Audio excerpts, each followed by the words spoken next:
Hi, welcome to this, and this will be a quick video on wearable microneedle biosensor development and contract manufacturing. So at ZP, we've been developing biosensors and wearable biosensors for over a decade at this point. Now, what you'll see today is I will do a quick background, let's say the technologies that have come before, and then get a quick preview of technology that we've actually been working with for probably 7 years at this point. But I'll come to that on probably slide number 3. So quick background, quick update all around microneedles. So the background to this is at ZP we've been working on sensors, primarily a lot of the public domain stuff we put in, they've actually been implanted. Now it sounds a little, I don't say crazy, but it does sound a little bit unusual that actually these sensors have either been implanted into pigs or they've been implanted into fish. So the two fish swimming around in this image here are actually swimming around with glucose sensors in them in this particular case. And then with the pigs, the scale of the pig means that we're actually getting quite a few sensors into there. Now there is a sort of, an important point here, which is obviously, unfortunately, there are a lot of people with diabetes. And the global population is growing, and at the same time, the number of people with diabetes, that rate is also increasing as well.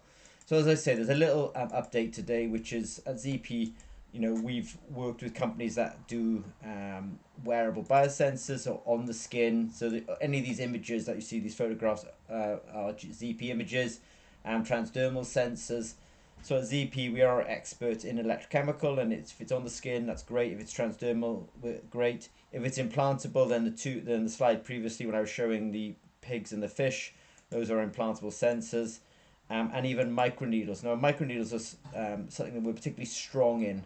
That's the sort of final little, say, bit of an update that this watch system that I'm wearing on my wrist here, it's protected by 50 patents. Now, our business model at Zimmer and Peacock is we do contract development, contract manufacturing, and microneedles in particular with glucose for continuous glucose monitoring are something that we're particularly expert in.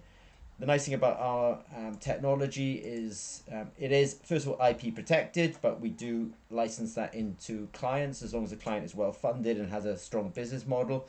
The nice thing about the technology, key point is actually there's the microneedles themselves. The rest of it's just an enabling, but we do have obviously Bluetooth connectivity. We do have the apps, and the app is streaming live to a cloud system called Julie. This last image is not our technology. This is the Abbott Freestyle Libre 2. In fact, here, when I say Abbott Freestyle Libre 2, I'm just pointing to one of these. But I'm just saying it's very beneficial that companies like Abbott have developed these kind of technologies, because it does give you a nice sort of reference when you're developing your own sensors. So if I was to summarize this, ZP's had a long history of making wearable biosensors, transdermal, on skin, implanted, microneedles.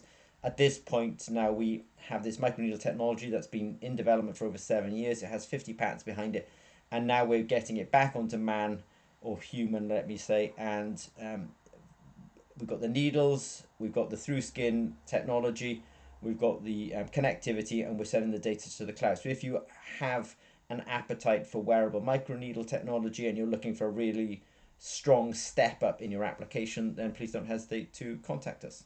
Okay, thanks very much.